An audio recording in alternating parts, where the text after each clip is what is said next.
आज हम प्राचीन इतिहास स्टार्ट कर रहे हैं। प्राचीन इतिहास में हम देखते हैं कि इसको 3 भागों में डिवाइड किया है। प्रागैतिहासिक हो गया हमारा, फिर आगे ऐतिहासिक, फिर आते हैं ऐतिहासिक काल।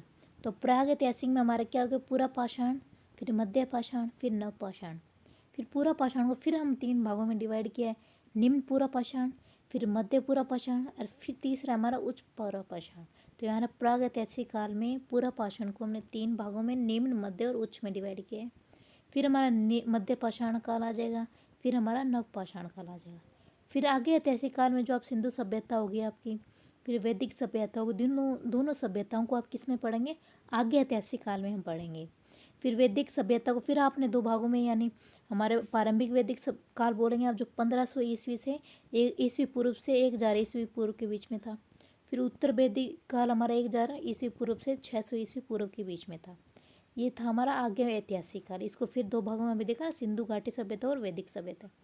फिर आता हमारा ऐतिहासिक काल, जिसका हमारे एग्जाम पॉइंट ऑफ व्यू पे आप देख सकते हैं सबसे ज़्यादा क्वेश्चन इसी से पूछे जाते हैं। तो ऐतिहासिक काल में हमारा प्राचीन भारत का इतिहास आएगा, फिर मध्यकालीन भारत का इतिहास आएगा, फिर आएगा आधुनिक काल का भारत का इतिहास आएगा। तो ये हमारे इतिहास को हम 3 भागों में डिवाइड करते हैं। तो जो पुराना हमारा प्रागैतिहासिक और आगे ऐतिहासिक कालीन से क्वेश्चन पूछे तो जाते हैं, तो ये थोड़ा ये पोर्शन है। तो पहले इस ये वाला पोर्शन कवर करते हैं। चलिए जी, आप देखते हैं, हम सबसे पहले देखते हैं पूरा पाषाण काल। इससे रिलेटेड आपको ये स्थल देखा जाएंगे, ये हमारे भारत में स्थल का है पूरा पाषाण का। तो पूरा पाषाण मध्य प्रदेश का, जो आपको भीमबेटका दिखेगा ना, भीमबेटका का गुफा चित्र है, ये एमपी में है। तो ये कहाँ किसका एग्जाम्पल मिलेगा आपको, पूरा पाषाण काल का मिलेगा। ऐसे फिर आप पूरा पाषाण के बाद आता है मध्य पाषाण। ये किसका भाई, हमारा प्रागैतिहासिक काल के 3 भाग हैं, वो हम देख रहे हैं। फिर मध्य पाषाण में सराय नाहर राय मिलेगा आपको, और महदहा मिला, क्या बोले, सराय नाहर राय और महदहा, ये कहाँ मिलेंगे भाई आपको, ये मिलेंगे हमारे मध्य पाषाण काल में। और इनमें क्या मिला, मानव में अस्थि पंजर का पहला अवशेष मिला है, यानी जिसमें मानव की हड्डियाँ कहाँ मिली आपको, सबसे पहले मध्य पाषाण काल में सराय नाहर राय में और महदहा में मिली है। फिर आता है चौपानी मांडो, क्या है दूसरा हमारा, फिर चौपानी मांडो, ये भी मध्य पाषाण का है। इसमें मैंने चौपानी मांडो में मिला आपको वन्य धान का प्रमाण मिला, आपको क्या मिला, वन्य धान का प्रमाण, यानी जो वनों में जो धान उगाई जाती थी उसके प्रमाण आपको चौपानी मांडो में मिले हैं। फिर आदमगढ़ भागोर, क्या है फिर हमारा आदमगढ़ और भागोर, इसमें हमारे पशुपालन के प्राचीनतम साक्ष्य मिले हैं। ये तीनों किसके हैं भाई, हमारे सराय नाहर राय और महदा, इसमें जिसमें आपको मांडव की हड्डियाँ मिली। फिर चौपानी मांडव में आपको वन्य दान का प्रमाण मिला। फिर आदमगढ़ बागोर में आपको पशुपालन के प्राचीनतम साक्ष्य मिले, ये मध्य पाषाण के।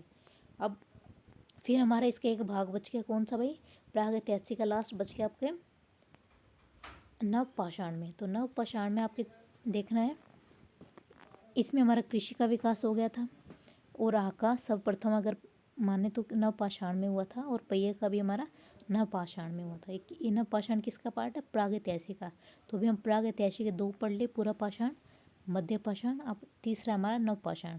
तो नव पाषाण में आपको पहिए, आग और कृषि का विकास मिला।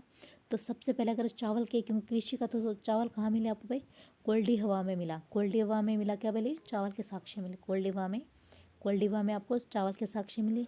भुज हो में मानव कंकाल मिले, जो कुत्तों के साथ था भाई, मानव कुत्तों के भी अवशेष मिले, यानी मानव और कुत्तों को एक साथ दफनाया गया था, ये बुर्ज हो में मिला आपको। फिर चिरांद में आपको पशु हड्डी और हिरण की सींग के उपकरण मिले, क्यों कृषि का विकास था, तो इसमें जो हमारे जो इंस्ट्रूमेंट बन रहे थे उस टाइम, तो चिरांद में मिले हैं वो पशुओं की हड्डी है, और हिरण की हड्डी से ही वो क्या बनते हैं, उनकी जो सींग की हड्डी होती है उससे क्या बनाए जाते थे पहले, कृषि के लिए उपकरण बनाए जाते थे। फिर आता हमारा संगम कल्लू, फिर पिकली हल, और फिर उतनूर, यहाँ राग के टिल्ले के साक्ष्य मिले, कहाँ मिले भाई, संगन कल्लू, पिकली हल और उतनूर, ये हमारे किसके एग्जाम्पल हो गए भाई, हमारे नव पाषाण में। हमारे पास इतने ही हैं, ज़्यादा नहीं पढ़ना, इतना ही पढ़ना कि कोल्डिवा में आपको चावल का साक्ष्य, बुर्जों में आपको मानव कंकाल के साथ कुत्ते का कंकाल, चिरान में हमारे जो उपकरण कृषि के पशु हड्डियों से मिले थे हमारे, और हमारा राग के टिल्ले के साक्ष्य मिले आपको संगम कल्लू, पिकली हल और उतनूर में। तो ये हमारे किसका पार्ट हो गया भाई, हमारे पूरा प्रागैतिहासिक काल का हो गया। फिर आता है हमारे सिंधु घाटी सभ्यता, किसका पार्ट, हमारा आगे ऐतिहासिक का। तो आगे ऐतिहासिक में आप देखते हैं सिंधु सभ्यता।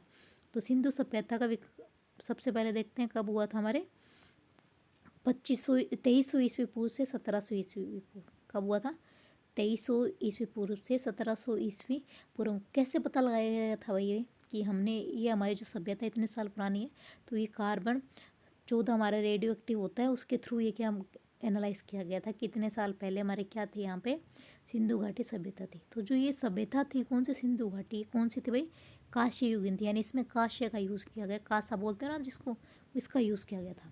तो इसके हमें 4 हमारे आप स्थल देखेंगे, तो उत्तर की साइड देखेंगे तो आपको मांडा चिनाब तट पे मिलेगा, आपको चिनाब नदी के तट पे। फिर दक्षिण में देमाबाद यानी गोदावरी नदी के तट पे। पूर्व में आलमगीर ईडन नदी के तट पे। फिर पश्चिम में सूत का गेंडोर यानी दाशक तट पे। तो ये 4 स्थल है किसके, सिंधु घाटी सभ्यता के। यहाँ इसका मतलब क्या है कि चारों दिशा में यहाँ तक क्या थी हमारी सिंधु घाटी सभ्यता क्या थी, मांडा दैमाबाद आलमगीर और सूत का गेंडोर यहाँ तक क्या थी फैली हुई थी हमारी, यानी इतना विस्तार था इतने एरिया में हमारी सिंधु घाटी सभ्यता का। कब से, 2300 ईस्वी पूर्व से 1700 ईस्वी पूर्व के बीच में।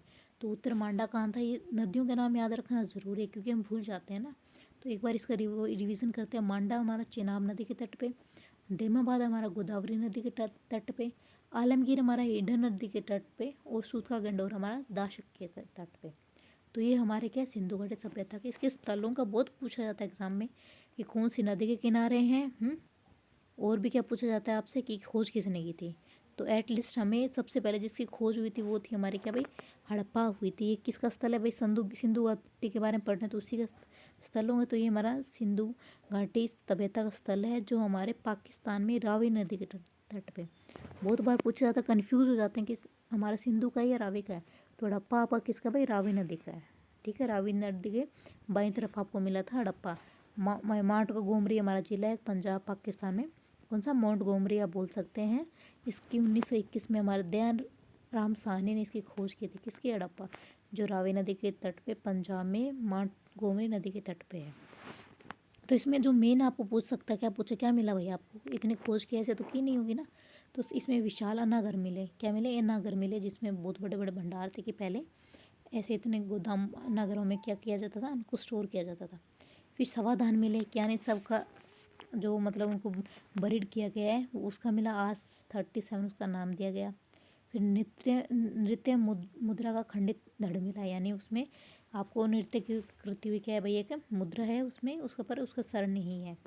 आयताकार मुहर पर स्त्री गृह से निकला हमारा पौधा मिला है। ठीक है, क्या मिला, मोहर थी उसमें, इस उस पर क्या छाप थी कि स्त्री के पेड़ से एक पौधा निकला हुआ है। तो ये 4 चीज़ें आपको याद रखनी है और याद रहे ना रखी कि हड़प्पा हमारी रावी नदी के तट पे दयाराम साहनी ने 1921 में इसकी डिस्कवरी करी थी। इसमें आपको विशाल अन्नागर मिला था, अन्नागर का याद रखना है। इन अन्नागर मिला। R37 आपको क्या मिला, समाधान मिला। नृत्य मुद्रा में आपको क्या मिला, खंडित धड़ मिली। और फिर आप स्त्री के पेट से क्या मिला, आपको पौधा निकलता हुआ दिखाई दिया एक मोहर पे। फिर आता दूसरा स्थल है मोहनजोदड़ो, ये भी एग्जाम में बहुत पूछा जाता है। तो ये भाई हमारे पाकिस्तान पे है। और नदी कौन सी, सिंधु नदी। तो वहाँ पर हड़प्पा, रावी, मोहनजोदड़ो सिंधु नदी के। फिर राखलदास बनर्जी ने इसकी खोज करी थी 1922 में, जस्ट 1 साल के बाद हड़प्पा के बाद मोहनजोदड़ो की खोज हो गई थी। किसके नदी के तट पे, हमारे सिंधु नदी के तट पे। किसने करी थी, राखलदास बनर्जी ने। तो इसमें क्या मिला जी, हमारे वृत्त स्नानागार मिला। इसमें स्नानघर सबसे बड़ा था और अनागर सबसे बड़ा हड़प्पा में था, स्नानघर हमारा सबसे बड़ा मोहनजोदड़ो में था। तो विशाल अनागर इसमें भी मिला था उसमें मिला था। तो आपको दोनों एक साथ ऑप्शन नहीं देंगे, ठीक है, और देंगे तो आप मोहनजोदड़ो को टिक कर सकते हैं।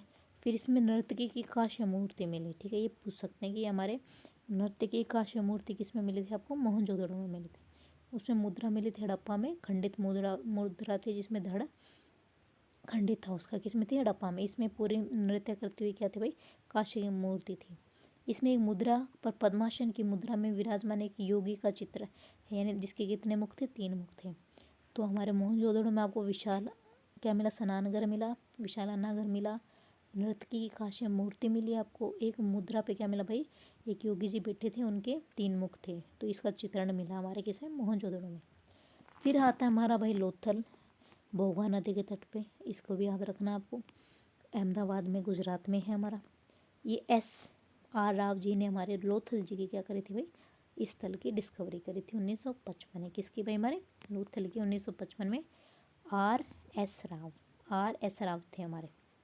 फिर इसमें क्या थे भाई हमारे, इसमें 3 युगल समाधि करनी, यानी पहले तो 1 या 2 का था, पर अभी क्या 3 लोगों को एक साथ में इसमें दफनाया हुआ मिला। तो ये साक्ष्य कहाँ मिला आपको, लोथल में। ढोके आठ बोलते हैं जिसको, गोदीवाड़ा, वो मिला आपको। मन के बनाने के कारखाने मिला, हाथी दांत का पैमाना मिला। क्यों, क्योंकि यहाँ पे क्या था भाई, डॉक यार्ड था यानी बंदरगाह था यहाँ। तो क्या होता था यहाँ पे एक्सचेंज चीज़ों का ना ईजिली हो जाता था। तो इसमें क्या होता, इसलिए मेजरमेंट के लिए हाथी के दांत का पैमाना मिल गया। और मन के, आपके पास पानी या फैसिलिटी अच्छे तो आप कारखाना बना सकते हैं ना।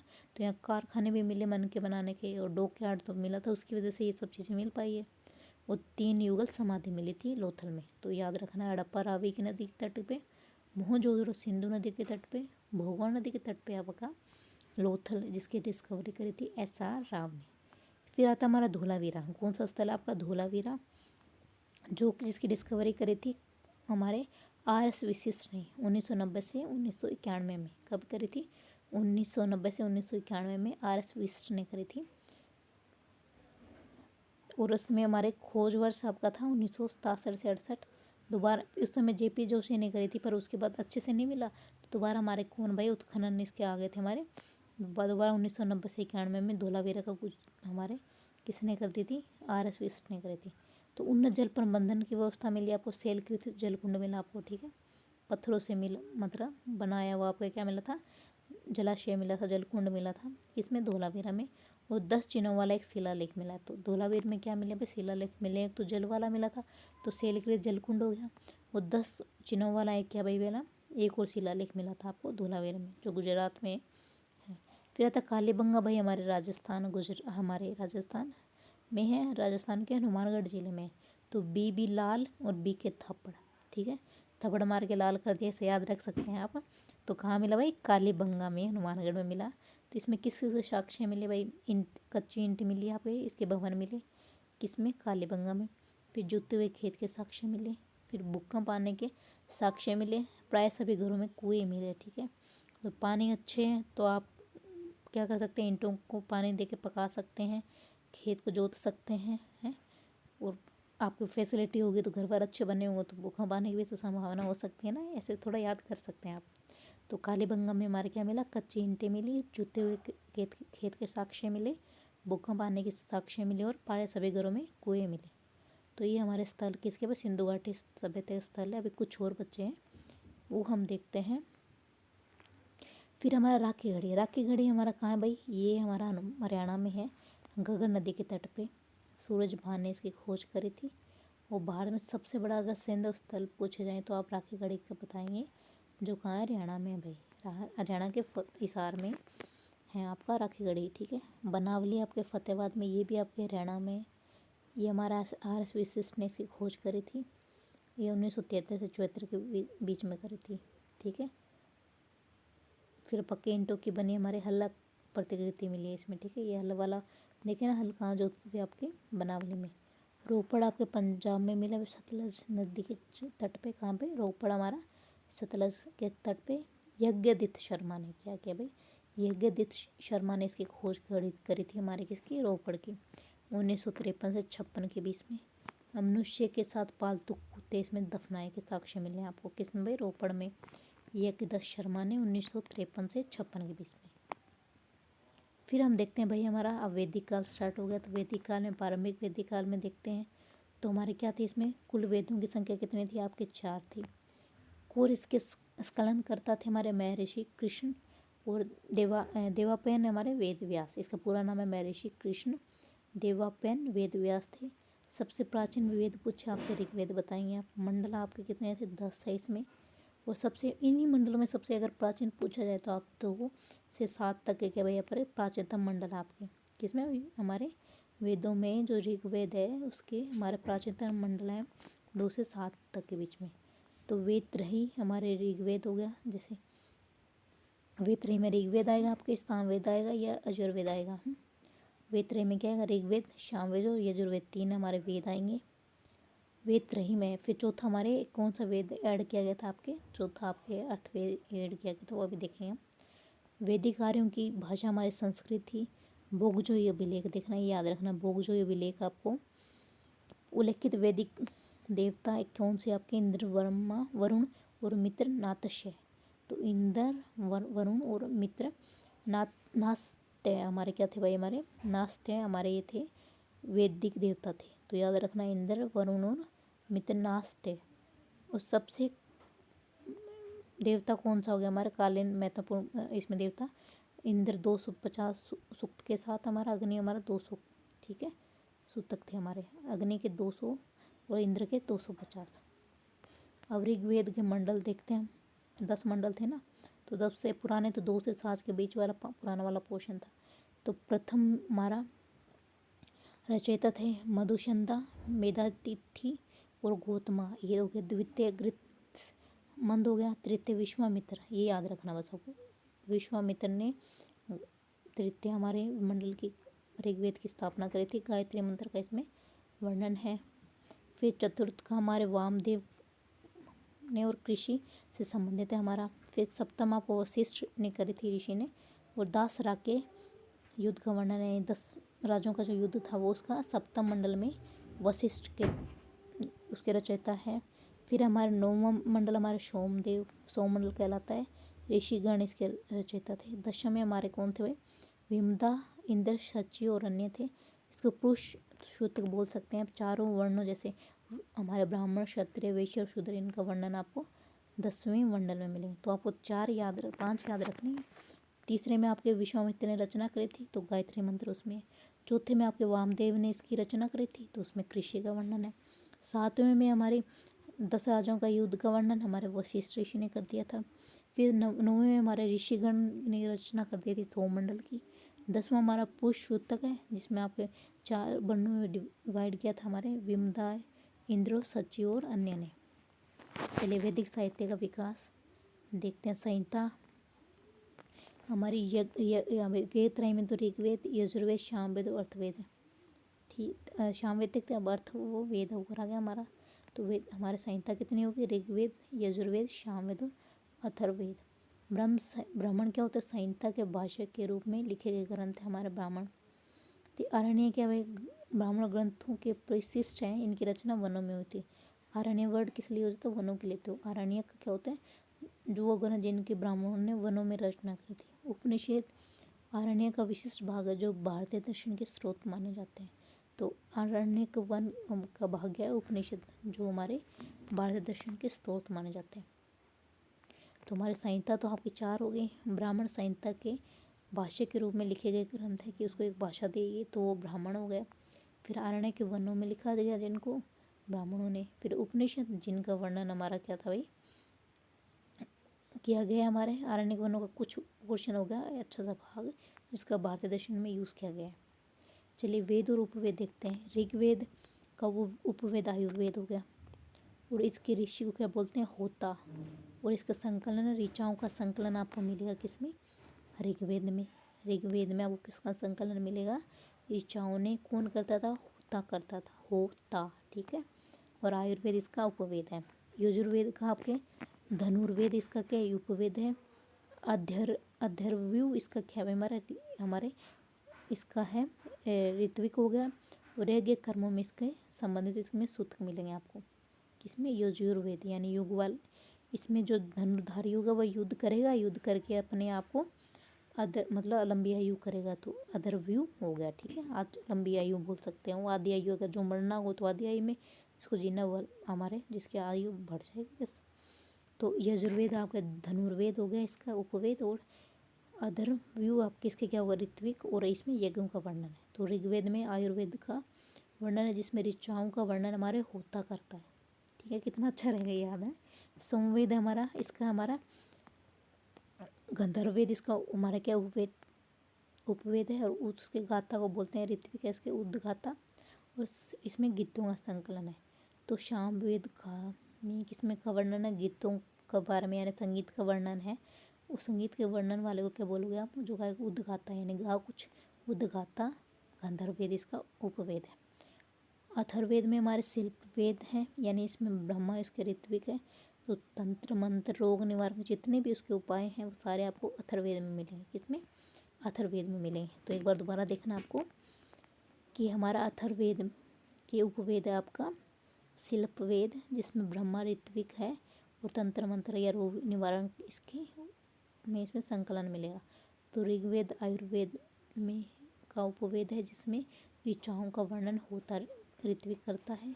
यजुर्वेद में हमारे धनुर्वेद इसका उपवेद है जिसमें आप यज्ञ कर्म से रिलेटेड है आपका जो, और अथर्ववेद इसका ऋत्विक है। सामवेद का उपवेद गंधर्ववेद है जिसमें संगीतों या गीतों का क्या संकलन है, जो उद्गाता इसको ऋत्विक है, उसके द्वारा किया जाता है।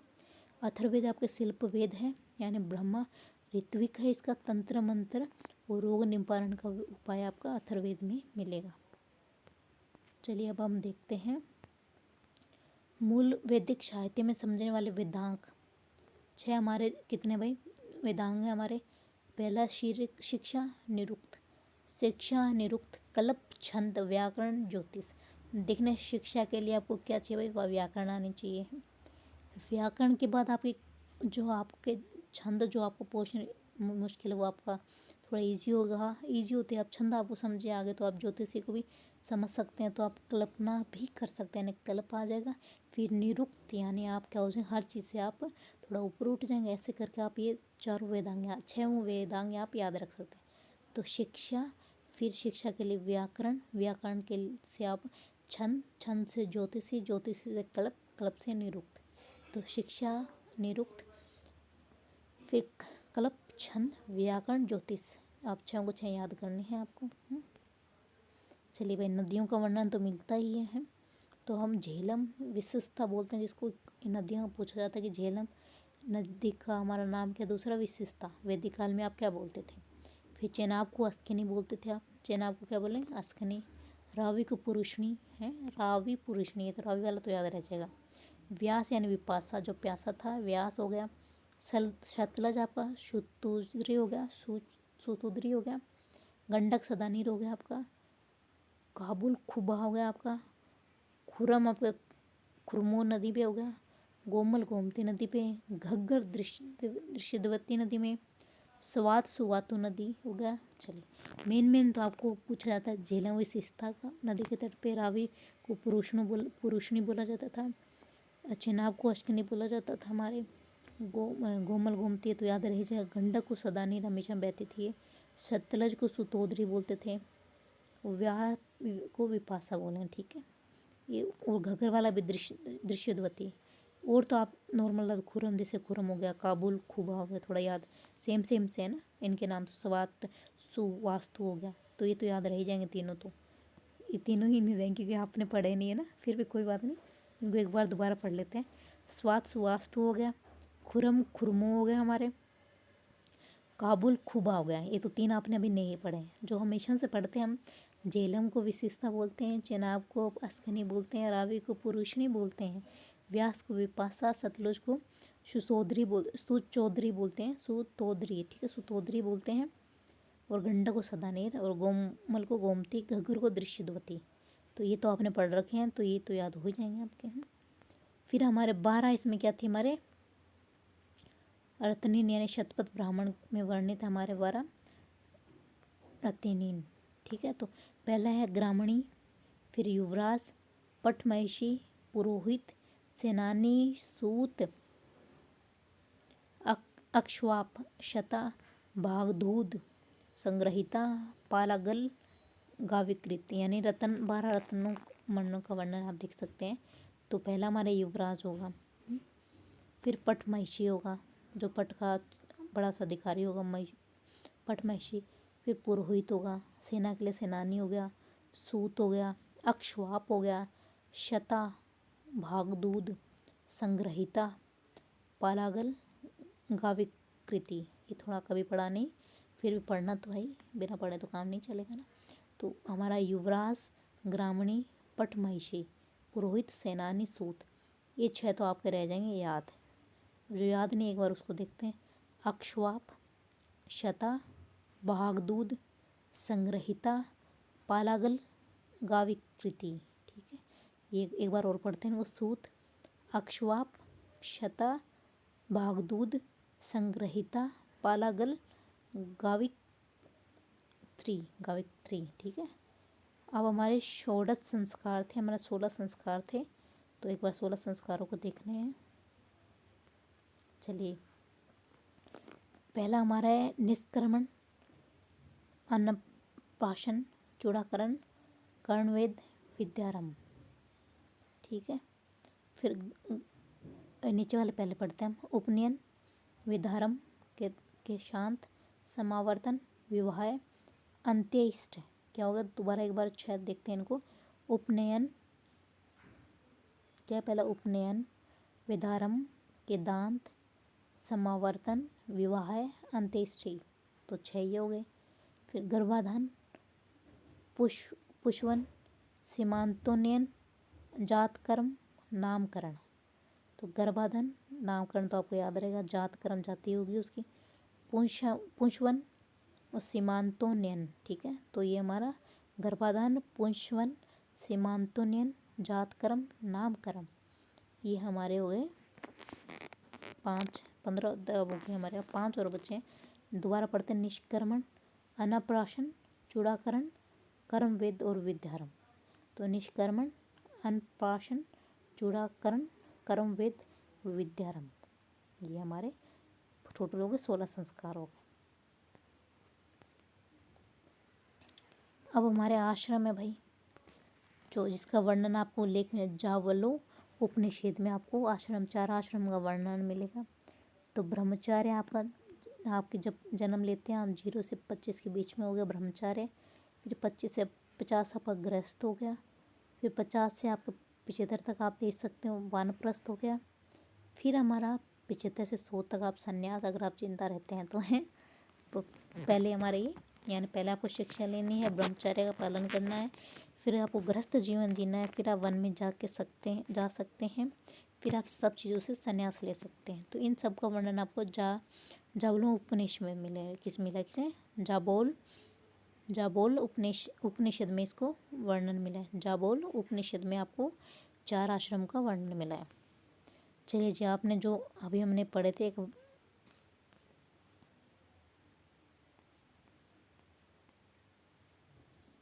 चलिए विवाह देखते हैं पहले। तो हमारे को 4 अच्छे विवाह थे, 4 बुरे थे। तो अच्छे वाले ब्रह्मा, देव, आश और प्राजापत्य। कौन से हो गए, ब्रह्मा, देव, आश, प्राजापत्य। तो ब्रह्मा, देव, आश, प्रजापत्य हमारे ये विवाह हो गए। 4 और गए, आसुर, गंधर्व, राक्षस, पिशाच। ठीक है, ये 4 बुरे 4 अच्छे हो गए। तो पिशाच, राक्षस, गंधर्व, आसुर। ठीक है, 4 बुरे 4 अच्छे। तो आसुर, गंधर्व, राक्षस, पिशाच ये बुरे वाले, अच्छे वाले ब्रह्मा, देव, आश और प्रजापत्य। चलिए जी, अब हम वेदों का थोड़ा सा एक बार और देखते हैं। अभी जिसका ऋग्वेद का होता है, उसका ऋचाओं का वर्णन था, जिसमें होता ने उसका क्या किया था हमारे, इसको लिखा था हम। उपवेद भी हमने इसका पढ़ा था। कौन सा उपवेद पढ़ा था आपने बताएं। चलो एक बार दिखा देते, क्योंकि जितनी बार चीज़ें देखें उतनी याद रहेगी ना। तो आयुर्वेद इसका क्या हो गया हमारा, उपवेद हो गया। किसका, ऋग्वेद का। तो ऋग्वेद में हमारे इसके जो ब्राह्मण होते हैं उसको क्या बोलते हैं, उसमें ब्राह्मण 2 है हमारे, ऐत्रेय और कोशित की। क्या, ऐत्रेय और कोशित की। तो एक ऋग्वेद में आप याद रखना है। आरण्य बोल सकते हैं कि वनों में जो करते थे, ब्राह्मण हो गया। फिर ब्राह्मण और उपनिषद सब इनके सेम ही है, तो आपको ज़्यादा दिक्कत होगी नहीं। तो ऐत्रेय, कोशित की, क्या बोलते हैं, ऐत्रेय और कोशित की, आरण्य, उपनिषद सब इनके सेम ही है, तो याद हो जाएगा। इसमें ऐत्रेय ब्राह्मणों में राजसूय, सतयुग, त्रेता और कलयुग का वर्णन है हमारे। जो ऐत्रेय ब्राह्मण की राजसूय का, सतयुग का, और हमारे यानी एक तो यज्ञ का वर्णन, और 4 हमारे जो काल है उनका वर्णन हमारा ऐत्रेय ब्राह्मण में है। तो एक आपको याद रखना है ऋग्वेद के लिए, ऐत्रेय, कोशित की। ठीक है, फिर यजुर्वेद का आपका भाई, इसमें आप देखेंगे यजुर्वेद में कृष्ण, यजुर्वेद इसकी क्या थी, शाखा है, काठक, कपिस्थल, मैत्रायणी, तैत्तिरीय। तो आपको इसमें तैत्तिरीय याद रखनी है यजुर्वेद की। ठीक है, क्या याद रखनी है, तैत्तिरीय ही इसकी आपको शाखा याद रखनी है। कठोपनिषद का भी देख सकते हैं, किसका है भाई, कठोपनिषद हमारा यजुर्वेद का है। तैत्तिरीय, कठोपनिषद, यानी तक याद रख सकते हैं यजुर्वेद में, कब तक, यानी कब तक युद्ध लड़ोगे आप। युद्ध का वर्णन नहीं है हमारे किसमें, यजुर्वेद में, तो कब तक, यानी तैत्तिरीय और कठोपनिषद दोनों याद रखना है आपको। तो मित्रता कर लो, फिर आप मित्रायणी याद कर सकते हो, और तो श्वेताश्वर, शांति शांति आ जाएगी। तो ये भी आप सारे उपनिषद इसके याद कर सकते हो, ज़्यादा मुश्किल नहीं है। तो ये तैतरही कब तक कठोपनिषद हो गया हमारा, मैत्रेयी, श्वेताश्वर, ठीक है। तमसो माँ ज्योतिषगर्म्य, ये हमारा किसी उपनिषद से लिया गया आपका भाई हमारे बृहदारण्यक उपनिषद से लिया गया है। तमसो माँ ज्योतिषगर्म्य हमारा लिया गया है बृहदारण्यक उपनिषद से।